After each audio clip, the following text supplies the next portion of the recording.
জুলাই সনদের দাবিতে শাহবাগ অবরোধ করে বিক্ষোভ করছে আন্দোলনকারীরা। সেখানে আছেন সহকর্মী ফরহাদ বিন নূর। ফরহাদ, আপনি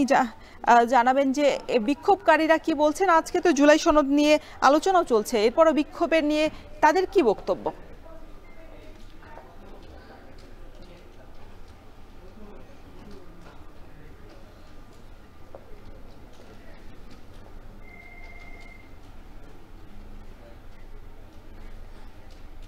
শাহবাগে সকাল 10:30 নাগাদ, অর্থাৎ প্রায় 1.5 ঘন্টা আগে কিন্তু এখানে শাহবাগ ব্লক করা হয় এবং শাহবাগের চতুর্পাশে কিন্তু এই ব্লকেট দেওয়া হয়েছে এবং এই মুহূর্তে কিন্তু আমরা দেখছি যে চতুর্পাশে শাহবাগের যান চলাচল বন্ধ রয়েছে। এর ফলে আশপাশে কিন্তু বেশ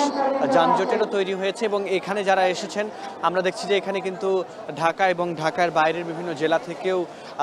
আন্দোলনকারীরা এসেছেন। তারা বলছেন তারা জুলাই যোদ্ধা, জুলাই আহত এবং যারা জুলাই আন্দোলন করেছেন তারা এখানে এসেছেন এবং তাদের দাবি হলো আজকের মধ্যে জুলাই সনদ এবং জুলাই ঘোষণাপত্র তারা এই জুলাই সনদের দাবিতে মূলত তারা আজকে এখানে এই শাহবাগ ব্লক করেছে এবং তারা আগে থেকেই তারা বলছেন তাদের দাবি ছিল অনেক আগে থেকেই যে জুলাইয়ের মধ্যেই জুলাই সনদ দিতে হবে, না হলে তাদেরকে জুলাই সন্ত্রাসী হিসেবে আখ্যা দেওয়া হতে পারে ভবিষ্যতে কখনো। এই জন্য জুলাই সনদের কোনো বিকল্প নেই, তারা কিন্তু এটি বলছেন এবং একই সঙ্গে তারা ফ্যাসিস্ট যে বিগত স্বৈরাচারী সরকারের তারা সমালোচনা করছেন যে এই সরকার যেভাবে করে গুম খুন এবং সবশেষ জুলাই যে গণহত্যা চালিয়েছে সেই গণহত্যার দ্রুত বিচারের দাবি কিন্তু তারা করছেন। একই সঙ্গে তারা বলছেন যে যারা জুলাই আগস্টে যারা আহত হয়েছেন, যেসব পরিবার যারা শহীদ পরিবার, তাদেরকে রাষ্ট্রীয়ভাবে স্বীকৃতি দেওয়ার দাবি কিন্তু তারা এখান থেকে তুলছেন এবং তারা বলছেন যে যারা আহত এবং শহীদ পরিবার রয়েছেন তাদের দায়িত্ব এই রাষ্ট্রকে নিতে তারা আহ্বান করছেন। একই সঙ্গে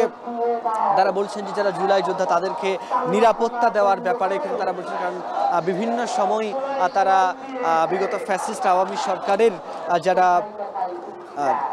যারা সহযোগী তারা যারা এখনও দেশে রয়ে গেছেন তারা বিভিন্ন সময় হুমকি ধামকি দিচ্ছেন, সে কারণে তারা রাষ্ট্রীয়ভাবে নিরাপত্তার যে বিষয়টি সেটি তারা চাইছেন। আমরা দেখছি যে তাদের অনেকগুলো দাবির মধ্যে রয়েছে শহীদ পরিবার ও আহতদের আজীবন সম্মান, চিকিৎসা, শিক্ষা ও কল্যাণের পূর্ণ নিশ্চয়তা তারা চাচ্ছেন শহীদ পরিবার আহতদের প্রতি দায়িত্ব গ্রহণ করে রাষ্ট্রের অবিচ্ছেদ্য কর্তব্য বলে কিন্তু তারা এখানে বলছেন এবং একই সঙ্গে তারা বলছেন যে যারা আহত রয়েছেন তাদের অনেকেই এখনও সুচিকিৎসা পাননি, সুতরাং তাদের সুচিকিৎসার জন্য কিন্তু তারা এখানে আহ্বান করছেন। একই সঙ্গে শহীদ ও আহতদের উপর সংঘটিত যে দমন পীড়নের জন্য দায়ী যারা, তাদেরকে আন্তর্জাতিক মানদণ্ডে যে বিচার কাজ সম্পন্ন করা সেটি দ্রুত নিশ্চিত করতে হবে এবং তারা বলছেন যে